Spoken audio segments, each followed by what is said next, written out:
Hello everyone. Welcome to the new Ant Biology webinar series presented to you by the Translational Outcome Research Group of Department of Zoology, University of Calcutta. This new series aims to celebrate the latest advances in the field of life science along with its relatedness to other disciplines. I am Vijay and I will be your moderator for today's session.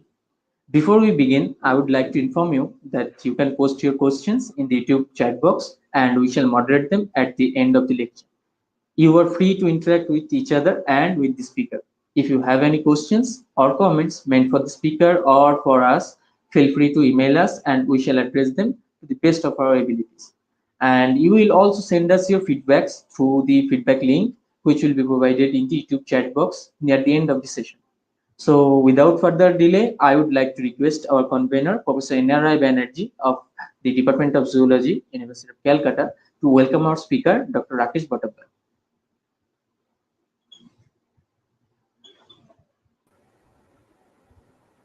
Thank you, Vijay. Namaskar to everyone and a very warm welcome to our speaker tonight. We are extremely honored that we have with us an eminent historian from Jawaharlal Nehru University, Professor Rakesh Bhattacharya. Vijay, can Professor Bhattacharya enter into the studio? It will be nice if he is Yes, ma'am. Yes, visible. Great. Namaskar. Great.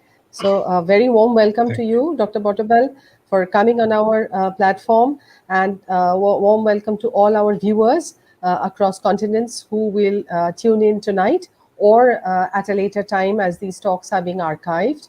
As Bijoy introduced, and biology webinar series on Saturdays showcases biology from the point of view of a non-biologist. However, as a life scientist, it is slightly fallacious to even say that something is outside of biology. And who but a historian to document the changes not only in the biological sciences, but as scientists take up different disciplines, policymakers practice different disciplines, researchers take on lives of their own, and new disciplines emerge from them. So on Saturdays, we have non-biologists deal with certain aspects of biology, and tonight I think our talk promises to be very, very interesting and probably open many channels of thought. So with that expectation, I hand over to our moderator tonight, Bijoy, to please introduce our eminent speaker and wish you all the best for your talk. I am Thank you. going outside of the video and the audio and let the audience understand where from you are coming, and then we will listen to your talk. So all the best. Thank you. Thank you. Thank you so much. okay. Now I will give you a brief introduction of our today's speaker. Today we have none other than Dr. Rakesh Bhattacharya with us as our speaker, who is also an alumni of Jawaharlal Nehru University, New Delhi. Rakesh Bhattacharya teaches history and theory of media at the Center of Media Studies, JNU. He has authored many books like Communalism in Bengal, From Famine to Noakhali, and the Penguin Book of Modern Indian Speeches. His JNU, the making of a university, has given a new framework for the writing of history of institutions in India. His sustained internet in global and intellectual history of Eastern Europe is reflected in the prize-winning paper on the beginning of Cold War. History of Memory of the Solidarity Movement, published by the Institute of National Remembrance, Warsaw, Poland, and the Soviet Cosmopolis. He has recently completed a project on transformation along the Silk Route region of post-Soviet Central Asia in contemporary times. He is currently working on the long-term history of nationalism and communalism in South Asia. Rakesh Bhattacharya has held the inaugural India Chair, Tokyo University, and has also been visiting scholar at Kansai University, Osaka, Japan, and at Kelaniya University, Kelaniya, Sri Lanka. He was fellow at the Indian Institute of Advanced Study, Shimla, at the National Institute of Punjab Studies, India. He's on the scientific editorial board of the Institute Gheorghe Shinkai Institute of Social Sciences, Romania. Member scientific board of the Press Publishing House, Târgu Mureș, Romania, and member editorial board of Asian Review of Humanities South Asia Foundation for Advanced Research, Kathmandu. We are glad to host him today and excited to hear from him. Dr. Botopal, the stage is all yours. Thank Um, Vijay, the you. Yes, sir. screen, the PowerPoint. Thank you. I am here thanks to Professor Banerjee, Professor N.R.I. Banerjee. Both of us came together on a Facebook debate with some other eminent biologists, and the debate a year back became a very interesting debate. But after a point, that became slightly monotonous, in the sense the debate was about what ails in Indian science, and primarily in biological sciences. So it just happened that side by side, Professor Banerjee and I started having a small conversation, because both of Sir, can us, particularly me, I was intervening in through a social science philosophical perspective, while Professor Banerjee was also interested in the moral aspect, ethical aspect, but can I also but interrupt this for a debate. second? Sir, can Huh, you open the slides? There's a screen going on, and can you open the slides, please? how do I open Just exit the full screen? uh, no, Huh, open the PPT. Okay, I okay. opened it. Now it's okay. Now it's okay. When you start talking, then you should do the full screen mode. Okay, so I do the full screen, huh? Yes. Okay. And can you hide that notification box that's showing on the top of the screen? Now I don't have access to internet. Yes, you can see us, but can you please, sir, hide that notification box that is No, showing on the top no, of your screen? how do I go to the sorry. I have to go here. Here, Yes, sir. where is the notification box? Can you do it just from your No, sir. side? Yes, in top of your screen there, there's a white box. No, sir. You can open the PPT. Hmm. Yes. Now full screen this. Okay. Uh, there's the box showing on Stop the sharing. heading, on top of the heading. Yes, yes. Hide.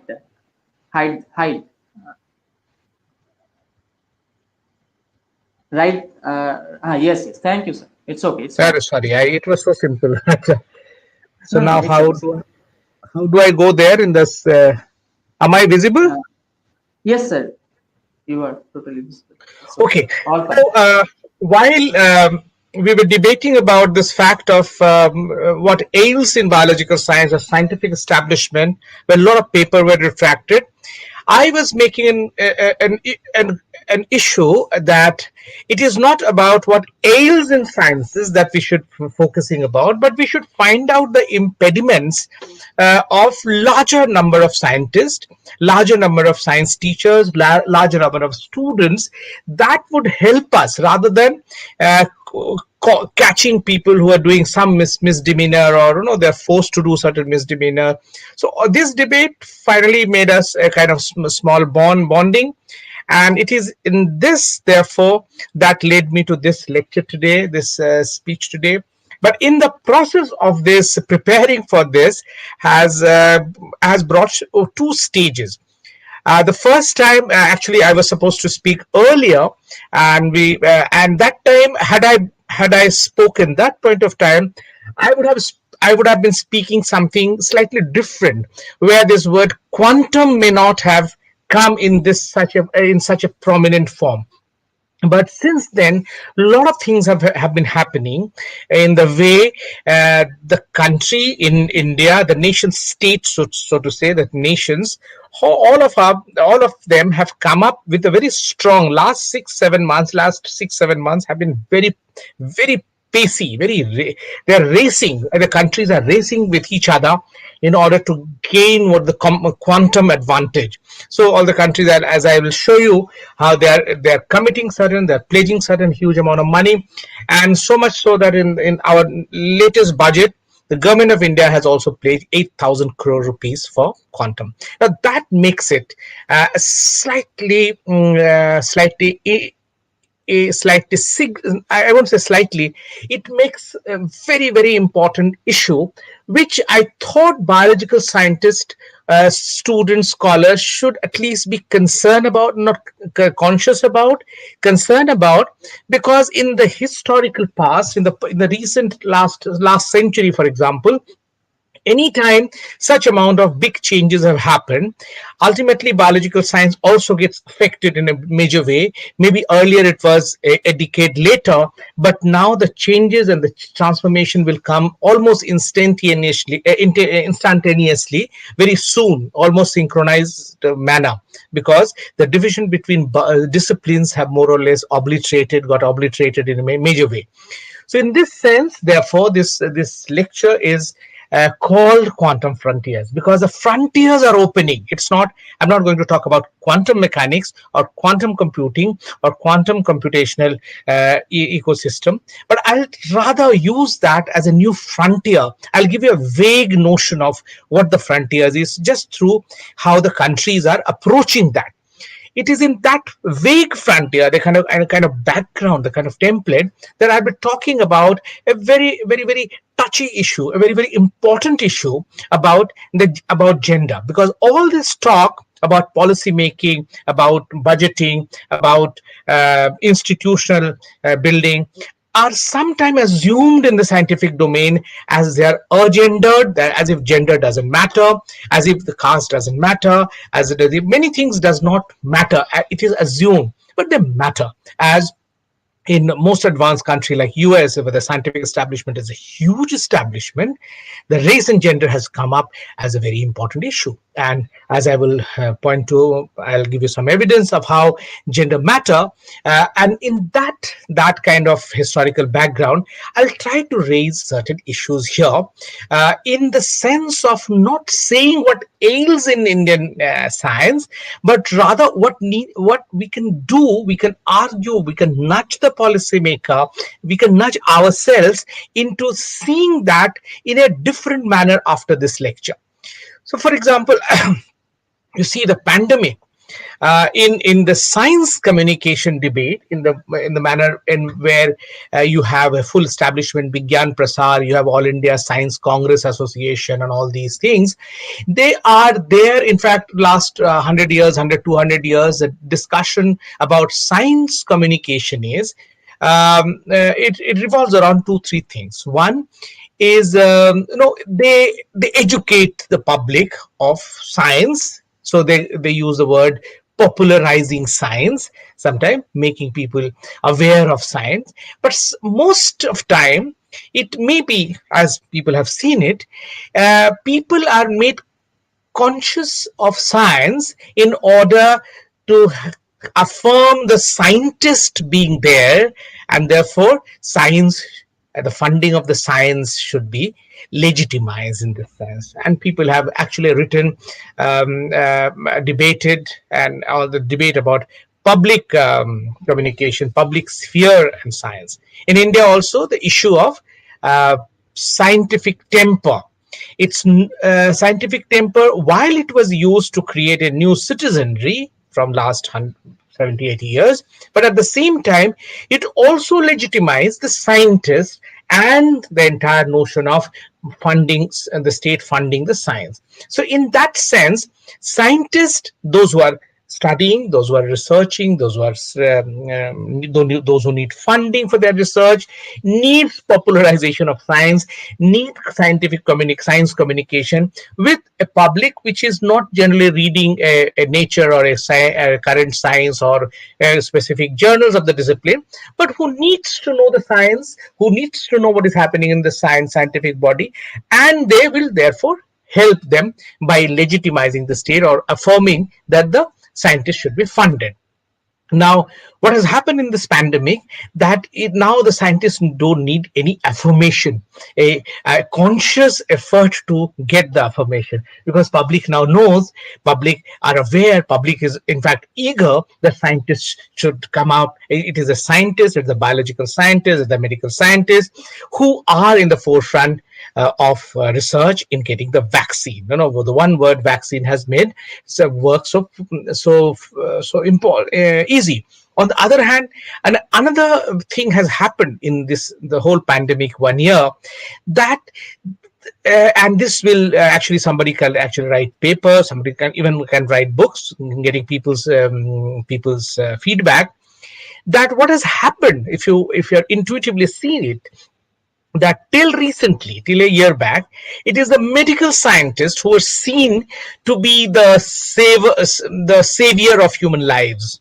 It is a medical science because they are the frontline workers, so they were seen as the ultimate rescue. And biological scientists or health or the scientists working in the lab were actually unseen, unknown quantity. They're doing some research, which are expert research, but people were not.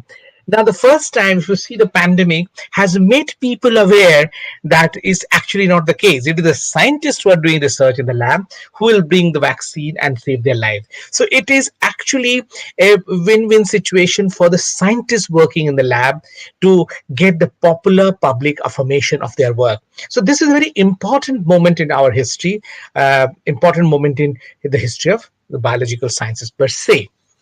Now, to actually get into the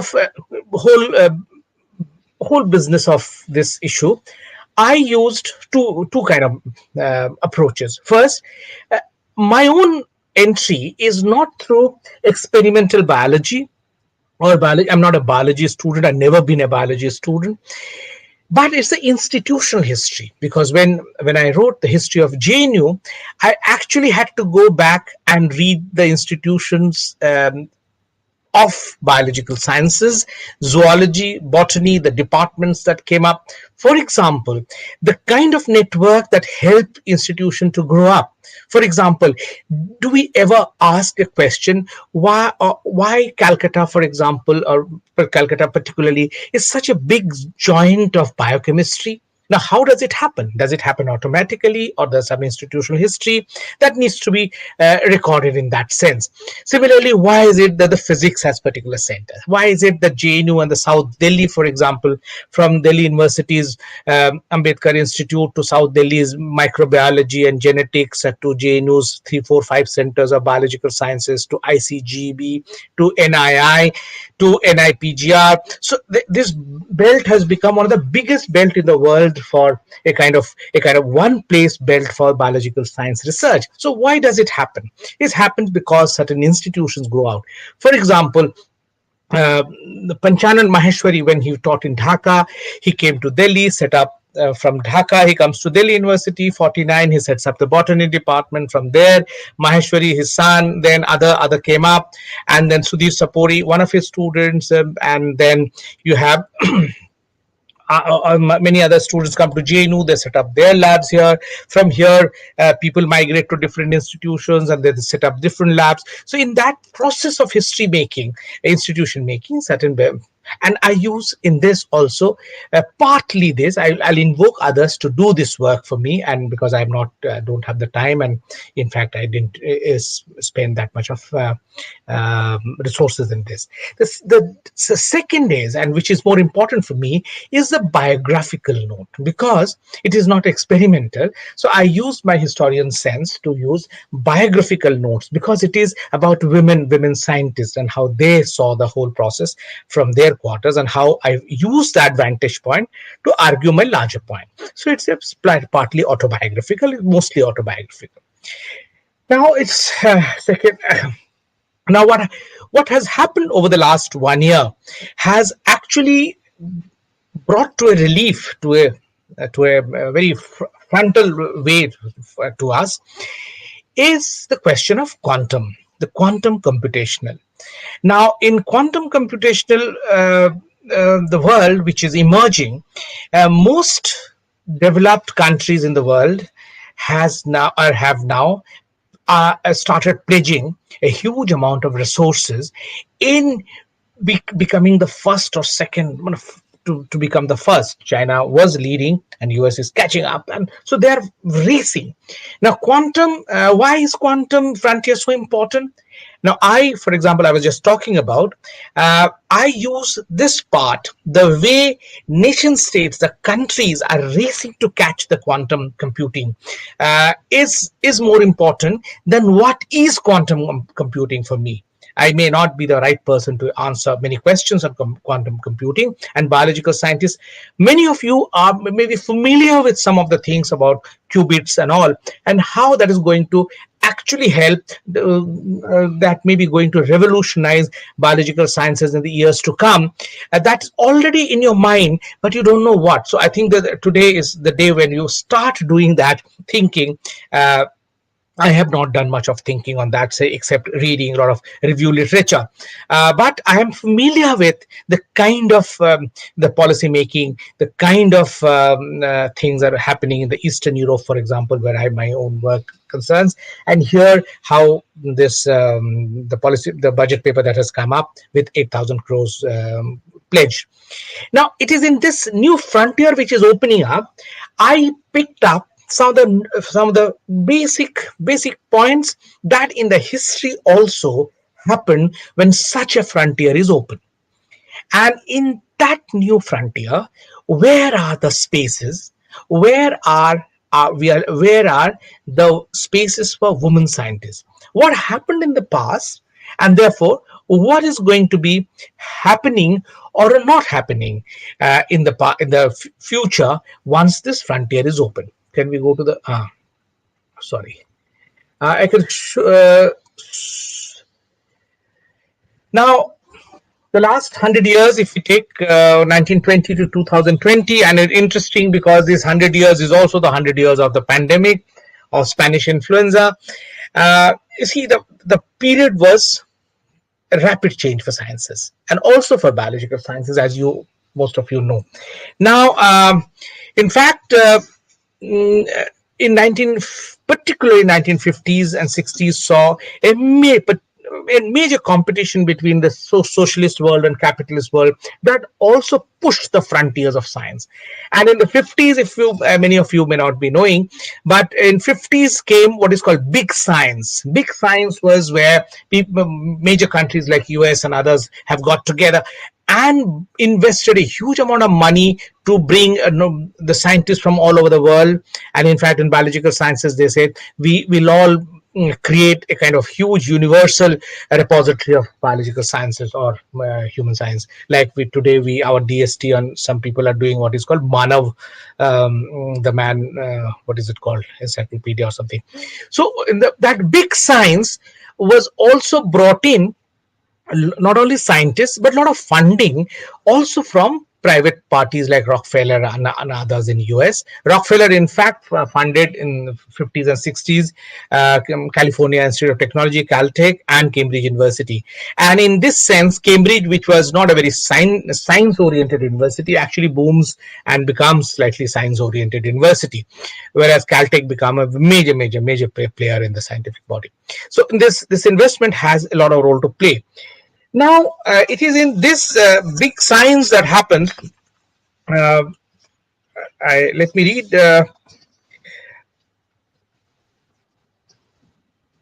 Let me read part of it.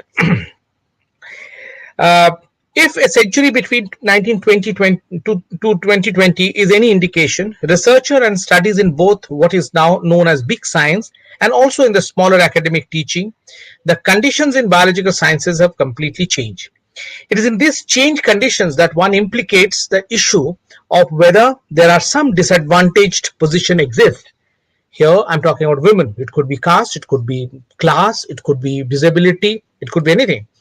While many would not ask such a question to be asked to be in a scientific body, but these are important questions.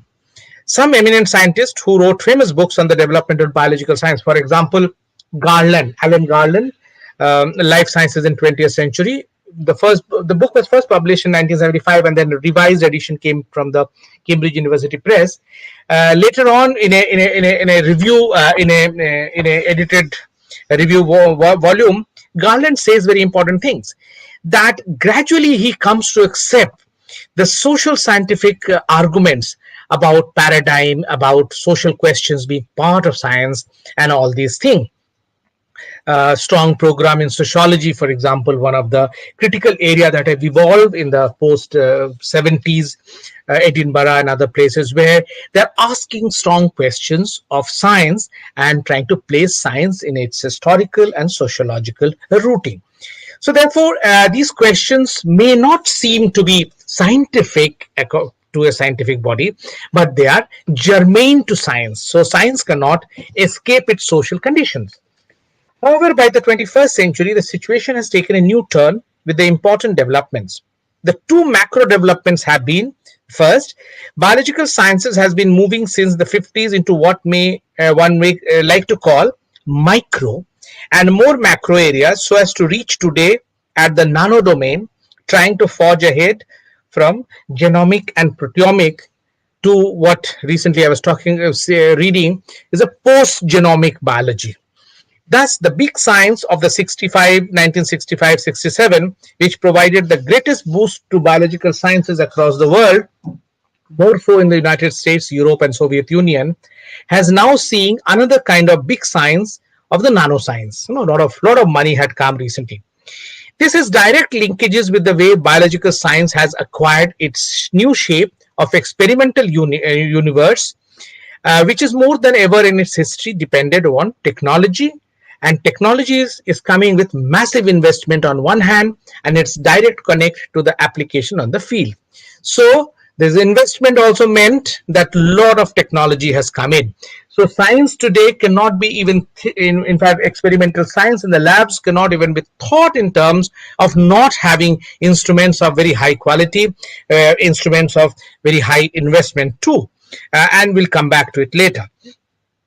One of the this has potential to exacerbate certain conditions already existing in the domain, in the lives of scientists and common man. Because when this come, the investment, the technology, the experimental designs, all these things come, it cannot escape the asymmetries of power and finances that are there in the society, etc.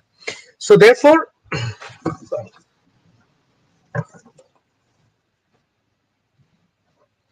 asymmetries of power. Now, experience suggests the general conditions of asymmetries deepen the backwardness in the life of women scientists more. So when asymmetry is not proper, it deepens. The worst affected in the scientific community would be the women. In fact, I try to have a survey of Indian women scientists, but because of the pandemic, secondly, it was difficult to get their words. I'm proxying, and I got a fascinating review of Ghanaian and some African women scientists and what they are talking about their own lives and how their experimental life is impeded by the economy, the kind of service conditions they have. For example, let me quote Dr. Yanor Dean, a physics lecture. As a woman, it is very difficult because I am doing experimental work. I have to keep on talking to the technician sometimes, give them some money, give them an official letter to do the work. It is difficult to stay in the lab at night as a woman, so sometimes I ask my male colleagues to take readings for me. After 7 p.m., it is difficult to stay in the lab, so and so forth. Similarly, there are many such testimonies. For example, because here I don't have, this is a Ghana, and Dr. F.E.K. Dogu, professor biochemistry, because here we don't have a lot of equipment. Whenever I have the chance to travel to another country, to a lab, I take my plants, I negotiate with them and say, I quote, I want to do this here. I mean, I can do some other works too. So I have to work overtime. If you give me more teaching assignments, fine, I will do it. But I will do the research too. So that's how I survived. I didn't let it draw me back. So this is how a kind of world for many, but this is general. This could be a male also. But I'm just trying to get it a relief in the sense of women testimony. However, these experiences are suggestive of a more general picture of the embedded structural issue in which the new global economy is shaping the science in its mirror. Uh, its mirror. Thus, a more structural understanding needed to emerge. If the structural changes are happening, it is changing the lives of many. Therefore, we need to understand the structural dynamics. This is happening at a time when massive changes are happening and collaboration is becoming the need of the hour. And as I will discuss, two issues are seen to be the most important today doing science, and more, and in those two issues I will place the issue of women. And those two are how in the changing scenario of experimental life, instrumentation and therefore investment becomes very, very crucial, most crucial maybe. And the second is the issue of collaboration and what it entails therefore. Now, in the review of chemical sciences, for example, Giacinto Scholars, you can read the beautiful review. He talks about two things. First, change is important. Every change of field, technique, or even place of work that life sometimes seems to impose on us should be welcomed by us, because although we may not appreciate at the time, we soon learn that change is a reason for success of whatever experiment or application we may be working on the new field. So change. And second is collaboration. But these two, therefore, become so important. Now, I'll slight digress now and give you a sense of what is coming. So, USA recently has announced its National Quantum Initiative Act, which pledges 1.2 billion dollars for development of quantum information processing next for the next 5 years. So you can see 5 institutions are earmarked which will develop this. Now you have Japan, like Japan, 20 years program. It has pledged 30 billion yen, and you can understand Europe is pacing ahead. Again, it has in fact brought a quantum manifesto. Quantum technology flagship is again a billion. UK, one of the first countries to come up with in 2013 onwards, and huge, not only huge, very organized. But the big three are France, US, and China.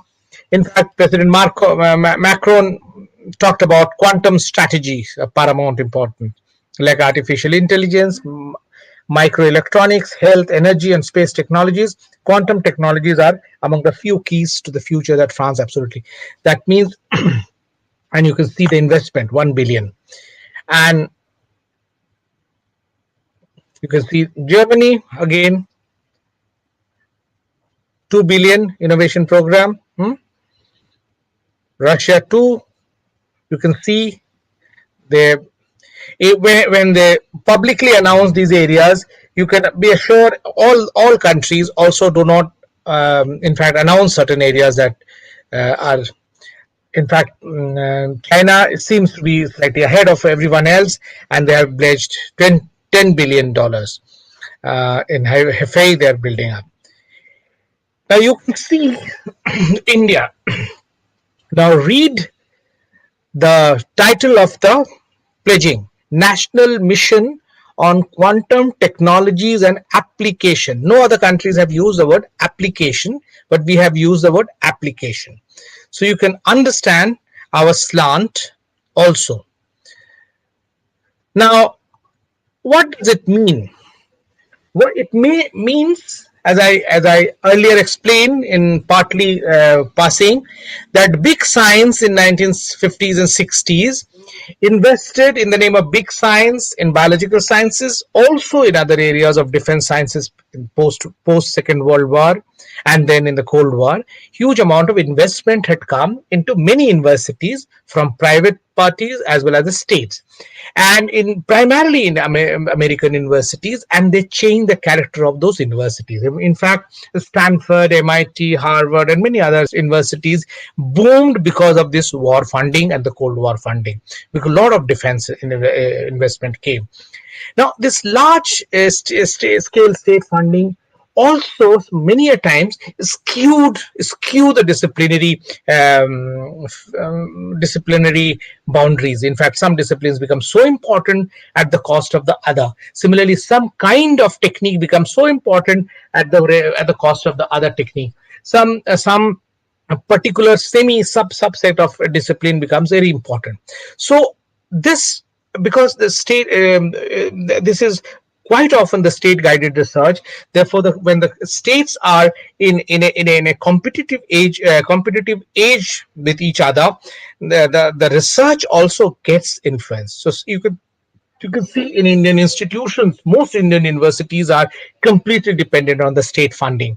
Most, in fact, very rarely does an institution get private funding, and even the private sector in India don't fund Indian university. They fund generally the Infosys, which earns from India by by taking Indian software almost workers to work in the other places, thereby depriving high scale workforce in engineering colleges. They have invested in Harvard. Similarly, Mahindra's invested in Harvard. So, similarly, Tata's invested in Cornell. So, in this sense, the private has not come to. In fact, if they want to come, they will start their own universities. As everyone is opening their own universities to earn some money. So, in that sense, most Indian universities and our biological science research will be depending on state funding. Now, it is in this big investment that came in the 50s and 60s that lot of thing which already changed, but also it affected the way research was done, and new kind of instrumentation, new kind of technique also were brought in. And one of the very important thing was instrumentation.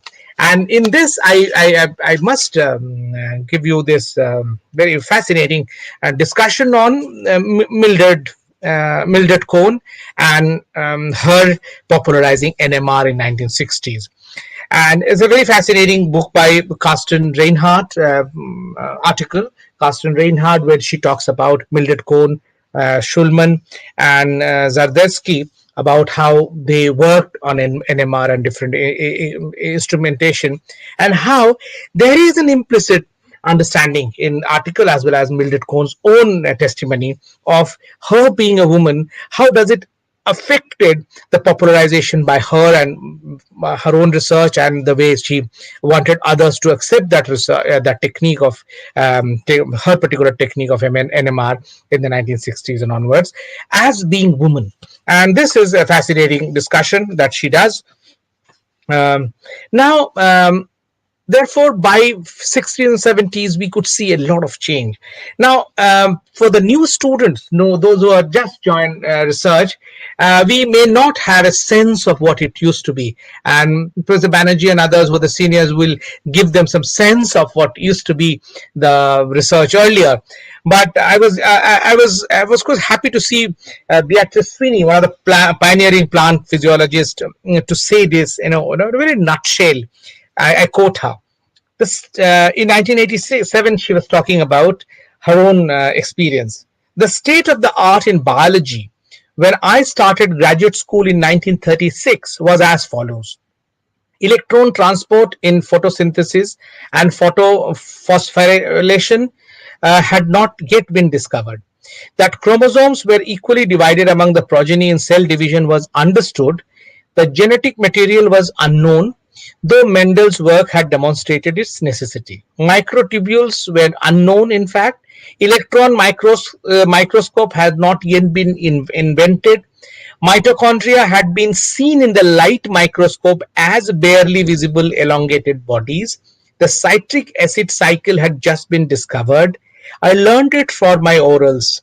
Plant hormones had been chemically characterized, and animal hormones were just being discovered. X-ray diffraction methods for determining molecular structure were not in general use, And there were, of course, no electronic calculator or computers to make analysis easy and quick. Cytoplasm was thought to be a gel soul, essentially aspic of enzymes and substrates. Now, this is, she talks about almost 50 years of her experience after 50 years. Now, the domain of scientific practices were also at the same time changing.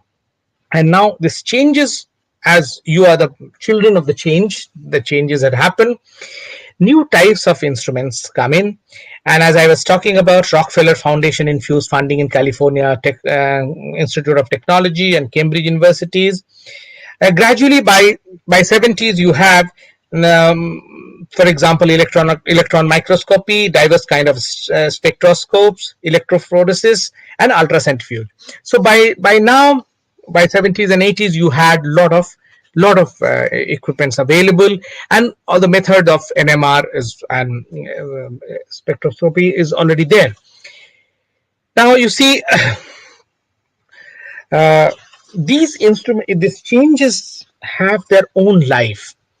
Now, this life there also meant that, as Mildred Cohn would say, that these instruments also comes with your way to make a new kind of ecosystem for research, because some would, and you want to popularize your own method, your own research, so that others accept. So what Thomas Kuhn talked about, a peer group, so you also from your own method want to develop a peer group. And it is what Mildred Cohn's experience would suggest, that she used the new NMR to also create a group of people who will accept that method of what she was doing. And this is this very interestingly written by Reinhardt, who wrote this paper. She says, Cohn and her group were forced to deal with the problems on two levels. First, they had to establish the physical fundamentals of NMR methods used. Second, and this was the real goal, they wanted to find out about the functions of enzymes. These two directions complemented each other, although of course there were times when one had to focus on one or the other. In addition, this work style also meant double checking the theory with other methods and fitting the data with results of research being conducted with different methods. Most important, however, it meant proving the usefulness and doability of NMR studies in enzymology. Thus, a large part of our efforts were directed to convincing fellow enzymologists and chemists to use her method. This is what I was talking about, creating a peer group. So therefore, the idea of collaboration has a different spring also. Now, in the meantime, as this talks about, NMR becomes an established technique, established method, and also a source of, or a kind of invitation to new instruments. It is here that I must inform you, to the students particularly, and in fact, as historians have not worked as much as such till now. In India, NMR becomes basically the work of physicists from TIFR and Kanpur IIT, and gradually it evolves in the 60s when they develop. And then many of them, after developing this, and they went abroad, many of them like Anil Kumar came back and developed further the power of nuclear magnetic resonance system. They increase its power. Today, for example, for the biologists, some of the powerful NMR equipments are there in, for example, NII here in near JNU. But in the meantime, new equipment, new methods, new techniques are emerging, which are again needing investment. For example, today, cryo-electron microscopy is one of the most advanced ISC Bangalore has, and I just had that. I think JNU is denied, and many others have denied. So it will have a very few institutions will have these very advanced instrumentation, and therefore, does it mean anything? I think we'll discuss it. Now, from these changes which brought instrumentation and therefore the issue of investment, and as I said, the quantum is investing in quantum computing, so its investment is coming. Where will that investment come? Does it finally reach biological scientists? Is a question that biological scientists themselves should ask, and they should propose, in the sense of coming together to collaborate and do make themselves visible in that. Now, in the similar way, comes the issue of collaboration. Now, does collaboration have a gender perspective? And this is the question that was moot question in the whole presentation. Now, fascinating work has been done by Bozeman and Goggin. Many of you who are doing collaboration can also have a look. Huge amount of work. In fact, I corresponded with Goggin, and she was forthcoming on many of the issues. Now, Gogan, some of the conclusions, there are a huge amount of work, so I just gave you a couple of the conclusion. One major conclusion of all their work is that women do more collaboration. Now, you might not have heard about this. You might have seen that, is a male who do more collaboration because the number is so, but Bozeman is clear that statistically they prove. The second is academic industry collaboration, and this is a very big thing where we're trying to get all this going. And in American context, Bozeman and Goggin found that there's no statistical significant correlation between gender and industry. So it cannot be proved that the male scientists are ahead in industrial collaboration. No, there's no statistical correlation. So again, on this count, there is no non-woman bias. So therefore, positional and gendered here, but what they found out is that the issue of positional, in the university, for example, you have vice chancellor, registrar, and the second is gendered hierarchies. So there are gendered hierarchies which exist, and this has been existing for a long time. And as I would show you some of the very fascinating testimony. For example, Beatrice Sweeney. Again, let me quote her. Fabulous, and she, if the eminence of her has to face, and this is a fascinating testimony, autobiographical point. I quote: "The problem I met after that arose from the attitude that I had somehow acquired with respect to society's expectations of female behavior toward men. Remember, I instinctively felt that I should put men's interest ahead of my own. For example, I deferred to my husband in consenting to his taking a position at Mayo Clinic in an isolated community where there was nothing for me to do scientifically. I deferred to my early collaborators in the first authorship of more important papers. I was satisfied with a research position when my children were small because I only wanted to be committed to work half-time. When they were grown and I could hold a full-time faculty position, it was difficult for me to get one. Universities considered that I had too many publications to be an assistant professor and too little teaching experience to be an associate professor. I think many are facing there in India now. Finally, I succeeded, but only barely. Even in the 1960s, when all universities were enlarging their faculties.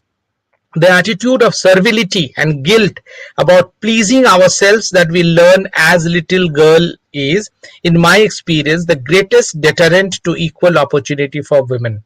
I advise young women in science to keep their maiden names, dare to be assertive, and refuse to get discouraged. They must keep learning and reading, especially if they have to take leave from science for family reason. It may not be easy to combine a scientific career with a family, but it can be done and it's worth all the effort.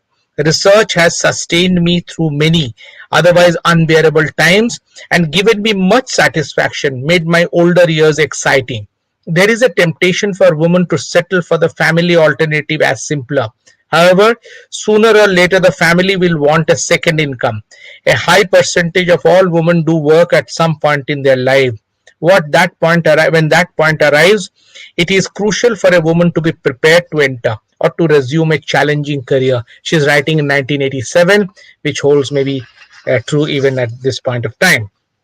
Now, uh, gendered hierarchies in this sense are social hierarchies, as Simone de Beauvoir talked about social structure of gender.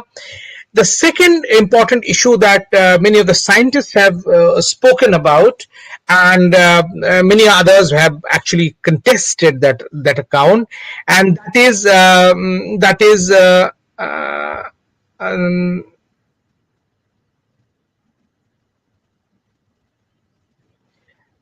that is the motherhood.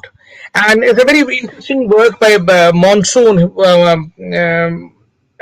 Emily Monsoon, where she brought out a fascinating collection of testimonies of many women scientists. And the book is called Motherhood: The Elephant in the Laboratory. Women scientists speak out, and this is how motherhood quite often prevented them from getting a job. When the university or the faculty discovered that they are pregnant, they were denied the job. Earlier there were actually a written thing about non-pregnant ladies not getting job, and this is one thing. And then after the child is born, you are having all kind of issues. Now, why I'm interested in this issue is that increasingly whatever gains that the women generally, and women scientists, and women workers in India have got in the maternity leave and all, increasingly there are a sense that they are attacked, and in many places they're reducing this the term of vacation, term of paid leave, and all these things. While there are very strident critique, for example, even in the sciences, Meg Uri, for example, while reviewing this book, had come out very strongly against this kind of notion of motherhood is an important category of for women scientists. Now, the motherhood is also important for the women, not merely for having the child, but having an option of the choice. And this is very important because because a large chunk, because most of you biological scientists, even those who are doing zoology, botany, and then health sciences, you will see that no, a huge chunk. I don't want to percentize the quantum, but a huge amount of science is now about motherhood of some kind, where women scientists need to take an ethical position, a moral position, because these are all about cells and eugenics and what kind of other things, your surrogate motherhood and everything.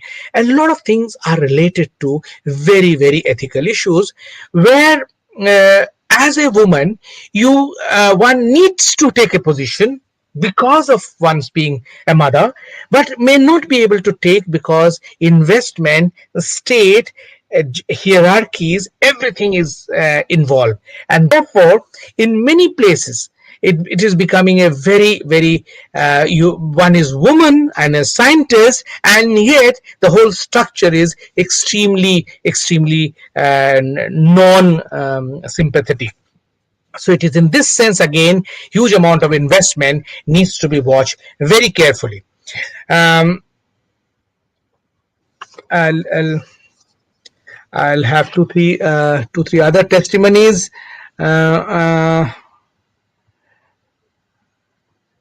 For example, Judith Clinton, another very eminent scientist. Alas, from the perspective of being in my 70s, I asked myself, what was I thinking? The one major regret in my life is that I did not take enough time after my sons were born. So these are again a part of motherhood. For example, Anne-Marie Skalka, and she is, as you know, leading biologist. Our first child was born in Spring 66 when I was still at Cold Spring Harbor and collaborating long distance with Hatch's calls. I announced the upcoming birth of Hersley after going to his office to discuss some scientific issues or other, thinking that I could slip in the news of the by the way. I will never forget the look on his face as his smile literally melted away when I told him I was pregnant. Perhaps he feared that motherhood would impair my scientific productivity. Um, Vaishba had to hastily arrange an emergency fellowship for me after I was informed by Roche Human Resource Department that I was ineligible to join the permanent institute staff. The company required all prospective employees to take a physical exam in Nutley, which I was told I could not possibly pass because it was against company policy to hire pregnant women. So these are the conditions in which the the the collaboration, as Bozeman and Gogan and others have talked about, there are gendered which are not visible but they are there. Now it is in this therefore two conditions that I talked about: huge amount of investment, institutions that are coming up, instrumentation will come, lot of things will happen, and it is in this changed surroundings that you will be asked to collaborate. Now, as it is so clear that collaboration is also not gendered or class neutral. So it is in this sense that I was trying to see how is it, what is the conditions of Indian institutional setup, and I didn't do a big research for you, but you are better equipped to do. I had just a sense of what is happening in biological sciences, in some science, biochemistry, in terms of official understanding of how the sciences are doing and the teachers are doing. An official understanding comes from your paper that you present. As you can make out, the teaching is increasingly becoming a very interestingly non-performing asset kind of a stuff, because in your API and other things, teaching is the second option, third option, last option. But they will ask you how many papers have you published. And it is the official statistics that I took. And very interestingly, one of the leading, in a couple of years back, 2006, Government of India, DST, sponsored a booklet, sponsored a bibliometric survey of the production of the scientist. And it was interesting because lot of and they use Scopus international database, and I brought out 5 conclusions from that database, and that is, notwithstanding big scientific infrastructure, Indian science is producing through it's very skewed. Only 35 institutions are producing all the major papers, most of the papers, and even their contribution was coming down from say 50% to 47%. And then in fact, internationally very low volume, global production of papers, India was producing only 6.8% of total papers, and only in 25 journals. So these are some of the conclusions of that, and there are high production state, for example, Tamil Nadu, Maharashtra, Delhi, Karnataka, West Bengal, Uttar Pradesh, and Andhra Pradesh were high paper producing states. Medium were Gujarat, Madhya Pradesh, Kerala, Rajasthan, and low is Odisha, Assam, Jammu Kashmir, Himachal, Bihar. So these were the condition in 2006. Things have improved because a lot of ICER has opened and central universities have opened. A lot of fund came from 2004 onwards. A lot of funding was given, but even then, there's something which came from another set of bibliometric data from different PhDs. I culled from them, and interestingly, what to me was important for this lecture was that a couple of things. One, for example, a low producing state, for example, in Journal of Biological Chemistry, somebody has culled the data and found out that while Tamil Nadu was the topmost producer of data, papers, Bihar had none. No, out of 13,000 odd papers that people produced, Bihar had none. So that is one part that you see. The second is that English is the mode. 99.96% paper in the International Journal of Biological Chemistry is in English. So when we are talking about making things in Hindi or Bangla or another thing, we are in for a problem. The third is nature of collaboration.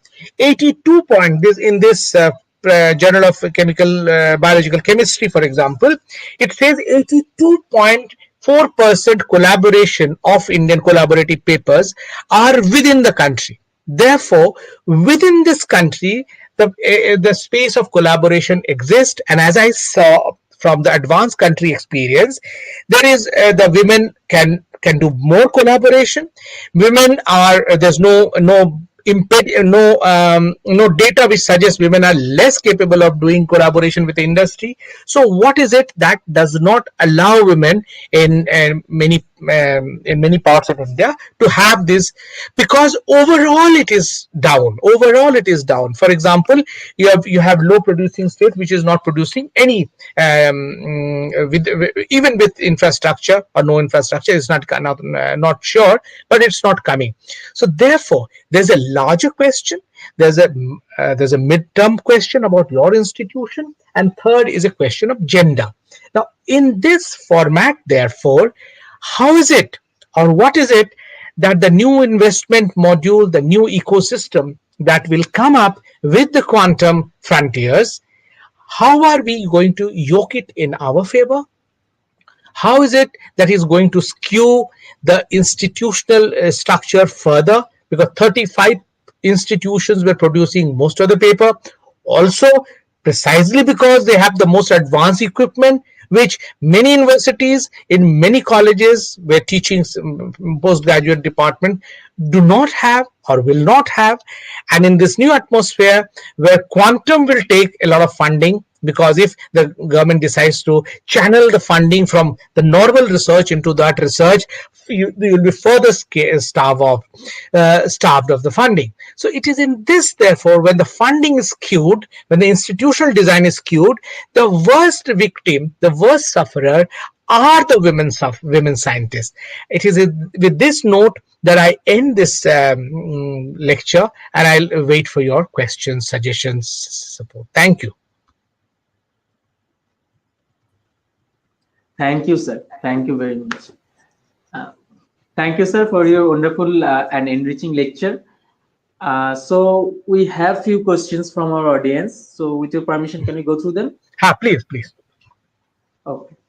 So Akash Lina Marik is asking, according to you, what is the first most important step that can bring gender equality in scientific careers? First, enter scientific career as a scientist, the first. And scientific career means having a scientific aptitude which allows one to assume or have the self pride of being equal. And as Beatrice Sweeney says, that our socialization is such that we start believing that we are not equal, and we have to defer to somebody else's choice, career. For example, the very assumption in India is that a man getting a job is for the family, and woman getting a job and salary is a part time, a kind of part time job. No, both are earning for the family, or if not for the family, whatever other reason. So this notion that we grew up with, that if given a chance, let my husband take the job, not me, let my brother get a job, not me. This notion of what we used to laugh at, Nirupa Rai syndrome in our childhood, that you are self-sacrificing woman, has to test the scientific temper. And that is what the first step, as you asked for the first step, I think that is the first step to make you a scientist. Thank you, sir, for your clarification. So Akash Lina Marik again asking that motherhood is often beyond pregnancy period. Do you think a more structured paternity leave in that case can bring about some positive changes for women? Of course, yes, absolutely. That also do away with the biased understanding of maternity leave breaking the equality. But you see, this also requires an understanding that of the feminist debate or the gender debate discussion, that it is not just about equality, it is also about difference, because women are biologically different. Children needs to be close to mother for precisely this difference, because man cannot do certain things, cannot provide certain things which women do. So first, this has to be clear, not to sacrifice this space for men just because I want to start start an equality. I want to clear the space for equality. No, equality and difference, because this is a biologically different situation, and that society has to accept. This is very important today, because a large number of persecution across the world is happening on the issue of biological difference, sexual differences, biological sexual differences, biological physical differences. People are stigmatized. People are, in fact, in Hitler's Germany, people with disabilities, if you have seen Man in the High Castle, for example, where they show the fascist state, Nazi state is existing, any biological discomfort, biological difference is stigmatized, attacked. So in this sense, a biological difference has to be accepted first, and only then you talk about paternity leave. Because society has not yet, in fact, we are trying to go back and even cut no private system is giving you a kind of leave. After pandemic, when jobs will be less, it will be attack on the women. Women, in fact, yesterday the women gender issues have come up, employment issues have come up, and women have lost more jobs than men. Obviously, both have lost jobs in a large number. Thank you. Good question. So, sir, I myself have a questions. Huh. Like nowadays, we Indians are experiencing another pandemic, that is rising of Hmm. misogyny and normalization of hate in the name of Hmm. religion, caste, and faith. Does this hate affects the women in science? What is your opinion on this? Obviously, not just women. Science itself is affecting. That's why I started by saying popularization of science. You see, the notion that society should accept scientists and their special work, and therefore we should popularize science. We should have museum. We should have science congresses for large people and all. Now that another parallel idea comes up to attack that by saying this science is not the only science, there are other science.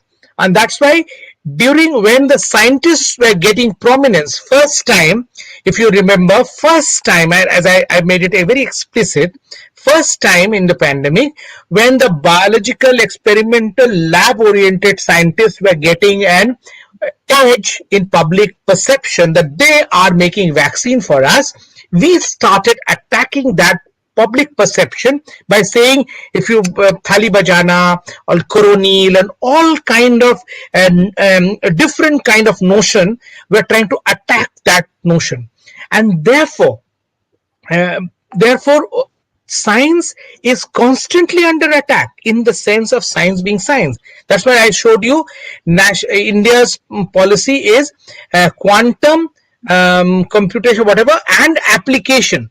So science is attacked even there, in the sense that if you're happy with just teaching science and experimenting, no, you have to apply that.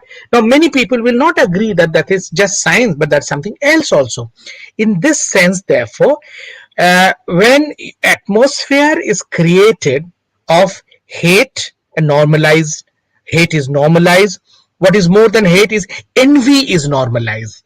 So when there is envy, there is hate, there won't be any collaboration, because you will, the hate and envy exclude. So what we are witnessing is a ecosystem of exclusion. You keep on excluding. How do we exclude? You brand somebody, you give somebody a bad name to exclude, because you normally, human beings are not exclusive, they are normally inclusive. So to exclude, you have to give a bad name. So in this sense, therefore, if you need to exclude, you keep on excluding others. In this sense, the largest excluded part in humanity and politics is women. So men always want to exclude women from many areas, and in this sense, therefore, they can have many barriers, and therefore, if the collaboration is very important for the world, the quantum frontiers to come, because in the nature of information, that is going to be important, because quantum will have the entire scientific template based on the kind of data flowing that will happen, which individual scientists cannot fathom. So therefore, large collaborative ecosystem will emerge. In that collaborative ecosystem, if you entered with a notion of hate and religion and all these boundaries, you're bound to collapse. So therefore, this is very important for biological sciences, because there you're talking about organs, enzymes, and molecules, and genes and proteins, where further identities don't matter, and yet they were made to matter. So therefore, you're absolutely right. These will further hamper science, and if science hampers, women will be excluded. Sir, so we have another question from Kalpana Singh. She's asking, how can we fulfill this gap in future? Girls are apprehensive of opting science as parents don't invest in their studies. This is absolutely brilliant. This is absolutely true. Parents do not invest for their science.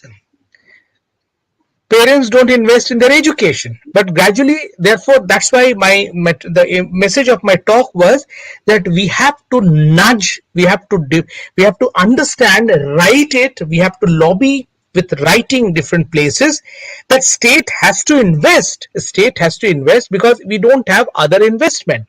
And if it is investing in computing in that way, it has to come. That's why a lot of writings were coming, that vaccine has to be equitably distributed. If the government takes pride in giving everyone free vaccine, why is it that it does not give free scholarship, free education in the science? So science therefore needs investment, because parents otherwise don't invest, because parents are also seeing the returns now, because girl is seen in different term. But this has a different aspect also, because in the society from class 4 5, we have also created an ecosystem of uh, priding engineering, medicine, or paying profession, that this will pay as a high premium job. So therefore, we have already created a perception in society which is quite unscientific. For example, biological scientist needs medical scientist to have their very strong collaboration. But India, it's becoming increasingly difficult, because the doctors have no time, because they have paid so much money in their colleges that they want to return, and they get returned. So they don't collaborate in that sense. Now, it is in this sense, therefore, the final answer is that we have to nudge, they have to push the state to give fellowships. Plus, we have also to push the sectors, philanthropic, whatever sectors are emerging, till the state takes the complete responsibility. In fact, 2004 to 2014, we have lot of fellowships which came on the way. Single child, Swarna Jayanti, lot of fellowships have come. But I think we have to write constantly, wherever you are. Write in newspaper, make public opinion. Scientists quite often are very scared from the beginning. They don't write in public forum. But one has to write in public forum. And that is why it makes a public consciousness that one should the daughters should be invested. That I think the state understand that parents won't invest in daughters scientific. But what is it, when India was poor, then parents are invested, were investing. A lot of women scientists came in the 60s and 70s and 80s. Why is it that they are investing now? The parents want them to become software coolies very fast. Why is it so? So it is about temperament, about consciousness, about consciousness more than other things. Thank you. Thank you, sir. So that is all the questions we have. Thank you, sir, for answering all these questions. With that, now we will conclude this session. Thank you, sir. Thank you so much. And Thank you. for our viewers, thank you for joining us today. Join us tomorrow for the lecture by Dr. Snehshikta Sharnakar, Senior Principal Scientist and Head of the Department of Infectious Disease and Immunology, CSIR, Indian Institute of Chemical Biology, Kolkata. And please subscribe to our YouTube channel and check out our website, www.zoologyhub.org. Our talks will be archived in the YouTube channel so that you can check them out later. And thank you again for joining us. Take care. See you again.